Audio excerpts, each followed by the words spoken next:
Hello there, Cancers. Welcome to your weekly tarot reading.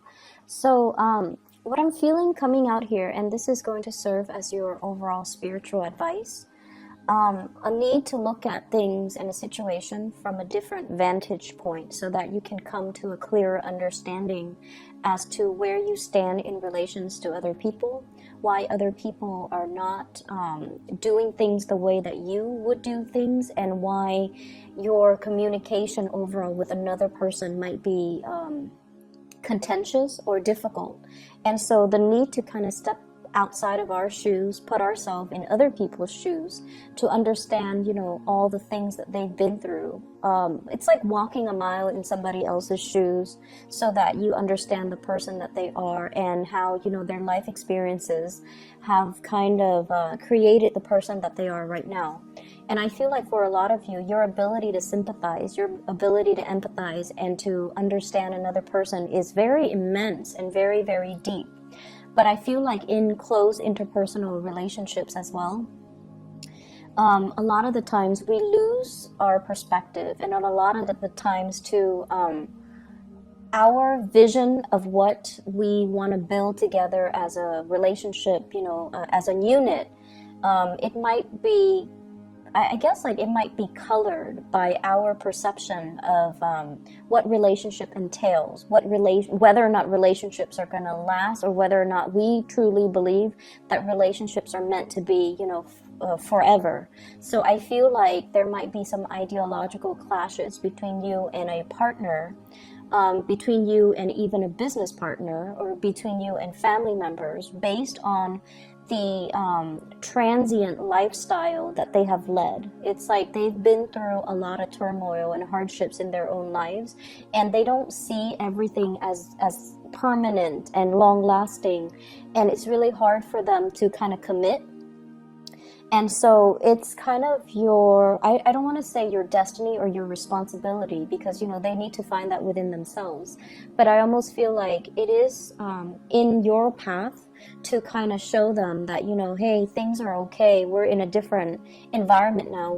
The times are different. So maybe you kind of need to open up, but understanding and have that baseline understanding of where the other person has come from, what they have to ward off or contend with in their past, and why it creates, this almost like paranoid person that they are, where they don't believe in permanence, where they don't believe in stability. That is really going to help you navigate this energy for this week, okay? First of all, in your love relationship sector, I have this card about control, okay?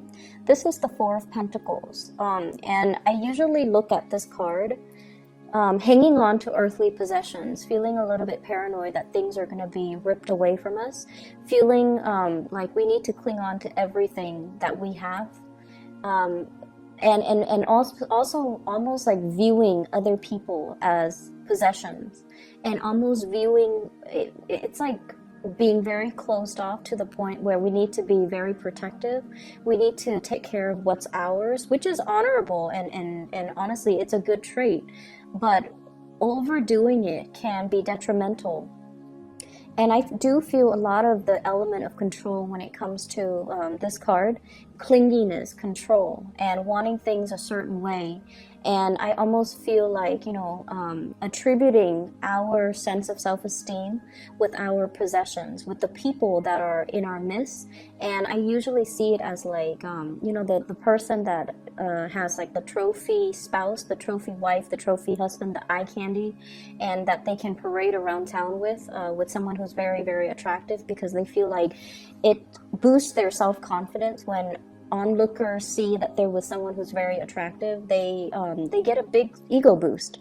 So it's kind of akin to that, and in a more in a lesser sense when it comes to relationships, this is trying to control resources, trying to cling on to everything, because we automatically assume that our sense of self-worth, our sense of competence, and our sense of confidence is greatly linked in with the people we surround ourselves and the material possessions that we have in our midst. And I also feel as well, when it comes to arguments, when it comes to dealing with another person that you're romantically involved with, that you're married to, or, you know, a significant other, whoever it is, that you're romantically linked up with, this is like not being able to see outside of our own vantage point. Like I said earlier, clinging on so strongly to our beliefs that when people question our values, question our beliefs, we feel like it's an attack on us personally. And so we tend to get a little bit defensive. And a lot of the times, the things that we are very defensive about are things that we know to be true about ourselves. And that's why it's like touching a sore spot that we don't want to look at. It's like touching something we have swept under the rug that somebody is now poking at, and it makes us uncomfortable. So if there has been, arguments and things like that, where a partner has somewhat like triggered or found your soft spot, these are areas that you have to work on. Rather than getting defensive, maybe it's time to, say like, let's take a break from this. Let me ruminate over what you have just said, and then I'll come back to you at a later date. Detaching yourself so that you can do some inner examination, and that so you can figure out why these are such trigger topics for you, and why issues of control and dominance are playing out in your relationships. I feel like for many of you, it's like either side of the coin. You might be attracting people who are kind of like impulsive, or they're like trying to plan out everything for you in your life. So they might be encroaching, like crossing over your boundaries, or not respecting your free will. And so you have this defensive stance up all the time regarding a relationship partner, where you're trying to maintain your space and you're trying to take control of your own life. And then for others, there's this issue of, control and things like that coming in your relationship that you're exuding towards another partner. The partner that you're dealing with shows up here as a 6 of Swords. This is somebody that has been through hell and back, okay? They've got a really interesting backstory. So if you're dealing with someone that has been through like a lot of tumultuous childhood, a lot of dealing with, a lot of relocation, moving from one place to the next. They've never had a place where they can call home. They've never had a place or a family, or even like a love relationship that accepts them for who they are. And I feel like this is a partner that has been through so much in their own lives that it's hard for them to believe in love. It's hard for them to believe in, soulmates and stability and even, permanence, okay? I usually think of this as a refugee card. It's somebody that had to be uprooted against their will from their place of familiarity and safety, and they have to venture off into a new land. And usually this indicates as well people of different nationalities, interracial dating, people of different cultures coming together, and automatically, whenever that happens, there's always going to be ideological differences, cultural differences, even cultural rifts and cultural divides that can be very difficult to overcome. And if there are linguistic differences, or they're saying difficulties, but I'm hearing well, it could be both. If there has been communication difficulties due to linguistic differences between the two of you, I feel like that's another issue that's kind of like, it's like another level of that lattice on top of the existing problems in the relationship. So you're dealing with someone who has, he or she has had to overcome a lot of trials and tribulations in their own life. They are very self-made. They don't sit around and whine and complain over things. They just get things moving. And I almost feel this need for someone who you're involved with. They're constantly moving so that they don't have to process things, so that they don't have to feel things, because their emotions can be so overwhelming. If they took the time to really, see a therapist or to really vent, it's like it would open up a floodgate of emotions, and they're not really ready to do that. So you're dealing with a partner who might be very broken, very injured. They're moving away from that. they're sailing away from it, and they're coming into calmer waters, and they definitely feel there is a lot of safety with you. They definitely feel like there's safety, there's a purpose, and they're trying to build that permanence with you. So rest assured that you're with someone that's not going to be leaving, and you're with someone that finds the comfort and home in you. And at the same time, it's going to be a very slow process for this person to heal from whatever situation they've had to contend with in their past. And so, you know, they're coming from a space where they might be a little bit downtrodden and broken. They're coming away from it. But I also feel like there's a very strong sense of protection that you are giving off towards this person. You know they've been through a lot, and you are also very paternally protective of them, to the point where it might be patronizing, to the point where you are offering to do everything for them and not allowing them that freedom of movement, or not feeling like they're capable or competent enough to do it. You might do it, like it might be inadvertent from your end, but I feel like you're trying to control the situation, okay? I usually see this combination as like controlling elements seeping into the relationship. One person might feel like it's healthy, but the other person, I feel like, feels like it's stifling. So be very careful about that. If that's your energy that you're bringing to the table, be careful in identifying that early on. If that's an energy that you feel coming from a prospective suitor or somebody that you're dealing with long term. The energy is very subtle, but it can be very toxic in the long run if you're not careful. Okay, if you don't nip it in the bud, it's going to escalate, so be careful about that. I also feel as well, others of you who are dealing with another person who's a lot more, I want to say a lot more stable, is looking for permanence, is looking for kind of like home, okay? We have here the Queen of Wands, and this is a fire sign, Sagittarius, Aries, or Leo. And it's also echoed in this card here. This is the Knight of Wands, okay? Somebody who is foreign to you, so from a foreign land, a foreign location, a foreign country. This is somebody that is a Sagittarius, an Aries, or a Leo, sun, moon, or rising. And what I feel coming in with this card is, this is somebody that's really, really, really fun to be with, okay? They exude a lot of excitement, a lot of passion. There could also be a lot of chemistry between the two of you. And the energy is really, really strong. They're very proactive. They get a lot of things done in their lives. They're kind of on top of this hill, like, I've made it. I'm now scanning around for a suitable partner, but somebody needs to be on my level. Otherwise, I'm not going to date them. So this is somebody who is quite picky. And if someone doesn't really, you know, they're on a hill, so they have a lot of prospects, right? They're looking at things from a bigger, larger vantage point, or a higher vantage point.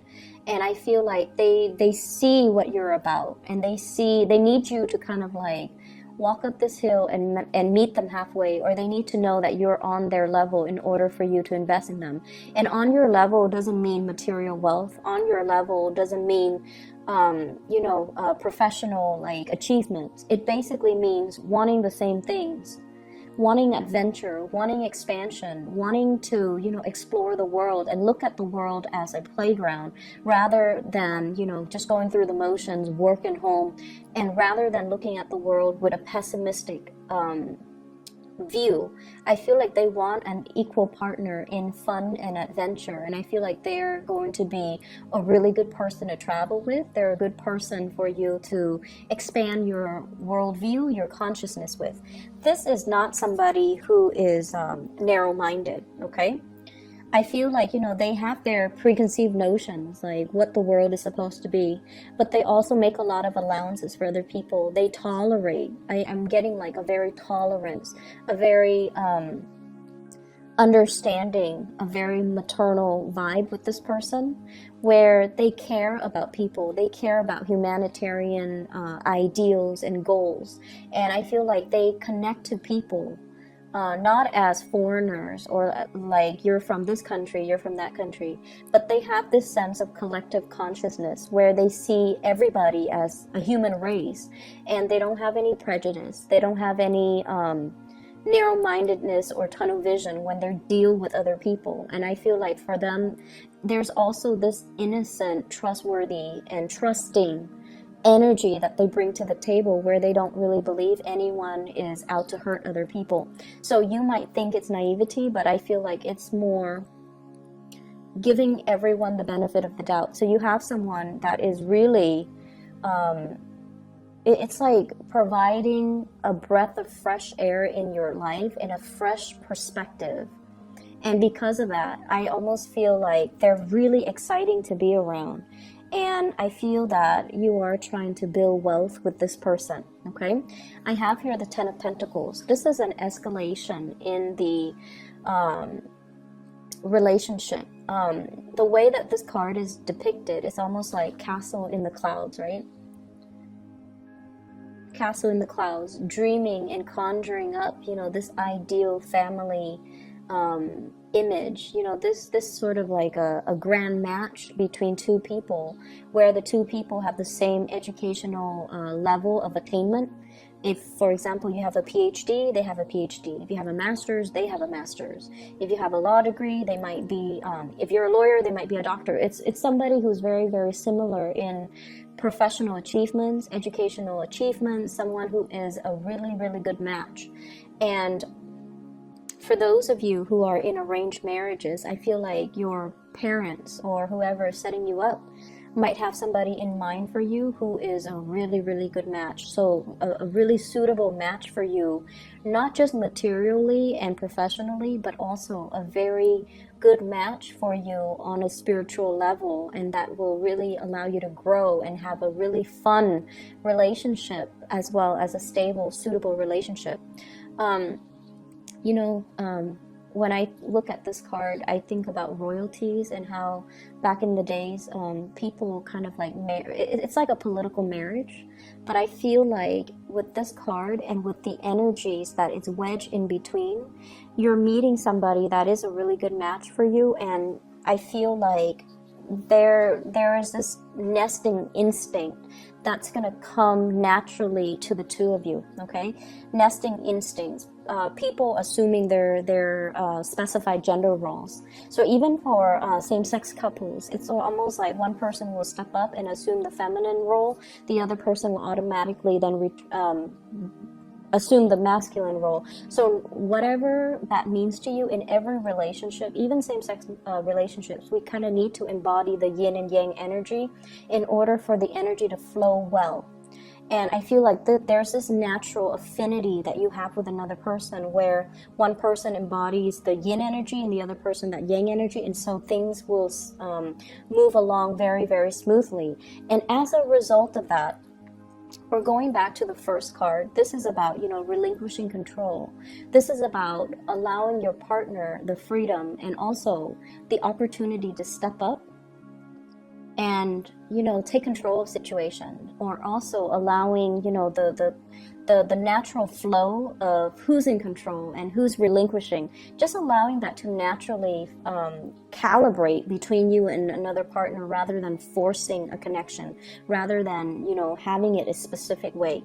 I do feel for many of you in relationships, you are at a point where you are trying to, your nesting instincts are kicking in. You are trying to build something with a relationship partner. So you might be conscious or, a lot more aware about your spending, which is a good thing. You are a lot more conscious about saving up. You are a lot more conscious about, taking care of your relationship partner, wanting to purchase a property, wanting to buy a house, wanting to buy a car, wanting to, save up for the children's college fund. So you're doing practical things to sort out and balance out your resources just so that you can pass some things along, pass down a legacy, pass down an inheritance, and leave something of lasting value to your children because somebody is triggering this nesting instinct within you. In other areas of your life, I do have a spiritual advice that's coming into the picture for you. And I feel like for some of you, and I know it's supposed to be, you know, spiritual advice, but I'm seeing it here, so I'm just gonna say it. I feel like you have an ex that's still haunting you, for some of you, and you have moved away from it, but I feel like you can't be rid of them. That's what it feels like to me. They're either relentless, like they won't let go of the connection, or you're not being clear enough. And this is something I've mentioned before many times for Cancerian people, especially the men, especially the Cancerian men. You're really nice people, and a lot of the times you send, you know, confusing messages to the people that you're interacting with. And take a page out of the, I want to say, what sign is very final? Capricorn. Take a page out of the Capricorn playbook when it comes to, you know, exes and relationships, okay? When they're done, they go silent. They don't even need to entertain that person. When they're done, Capricorns are done, they will ghost you. And you will never ever know, you know, did the Capricorn person die? Are they okay? How could they not respond to me? Well, it's because they're very final. And also, it's because they also, and I feel like this is their incentive, or their, you know, rationale for doing what they do. It's because they don't want to open up that door of communication and have you confused, or they don't want to, you know, lead the other person on. So I feel like with Capricorns, when it's done, it's really done. They close the door for good and they move on, and you won't hear anything from them. And I feel like with you Cancers, I feel like it's very difficult for you to do that. And you might chalk it up to playing nice and being courteous, but what it does is that it creates hope from the other side, from the other person, that, oh, they're still talking to me, they might want me back, maybe not now, but one day, so I'll keep knocking at that door. And that's not fair to the person that you're dealing with. And I feel like you have an ex here that's a little bit ruthless and a little bit relentless and a little bit like someone who tries to keep coming back. And I feel like you need to be very firm, and you need to, you know, out of respect for your current relationship right now, you need to be very firm about setting your boundaries with exes, okay? And the reason I say exes here, we have the Death card. You moving on. You've already decided you're going to move on. You've already physically, emotionally, mentally moved on, and somebody's coming knocking. Someone who still carries a torch for you. Someone who might have had like a very passionate one-night stand, fling, relationship, even marriage with you, and they're relentless. They're pursuing you, and they don't even have to be a fire sign. I just feel their energy floating around you. And I feel like, you know, first, you were stuck in limbo, waiting on this person, waiting for things to get better. You've moved on your own. You've moved on. And I feel like you might have been waiting for them while they were going around, you know, trying to find themselves, and quote unquote on that. It's like trying to find themselves. They were like too selfish to be in a relationship. They were just like not taking you seriously while you spent a lot of time waiting around for them. And then, you know, they choose to come back and give you communication whenever they felt like it. With this 8 of Wands here, this is swift, fast communication, travel, movements, and whatnot.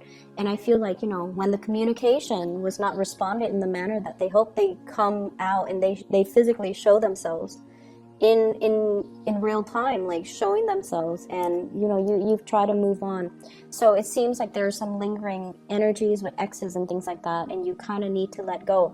And I see like many of you don't have a choice. You're letting it go because it's really interfering with your current relationship, and you're trying so hard to build that up and to maintain that.